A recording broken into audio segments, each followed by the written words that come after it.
Guys, Andrew here. Welcome back to Drew Tutorial. And if you're seeing the channel for the first time, special welcome to you. And in this video, I'm going to show you how to fix we need your permission error for location. So how do you go about doing that? You want to right click on the Windows icon on your taskbar and go to your settings, guys.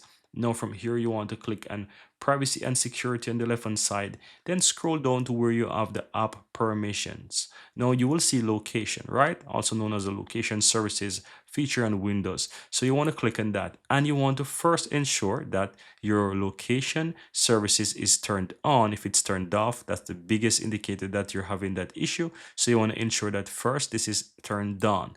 Now for that specific application, you want to ensure that it is turned on as well, because not because you turn on the location services mean that it's fixed magically. You want to ensure that that specific application as well, it is turned on. And as you can see, you have the option here to turn on and off various features or various location services for different applications. So you want to ensure that it is enabled. So let's say you were trying to give access to WhatsApp and you're not and you're getting that error, then you can easily ensure that once you turn on the location services, you want to go down to WhatsApp and ensure that, oh, WhatsApp is also on as well. So that's a very good example. Here you have it, guys. I really hope you found value within this video. And if you do, don't forget to take a moment to give this video a like and hit that subscribe button so that you'll never miss out when I release future videos just like this one. Thank you guys for watching and see you next time.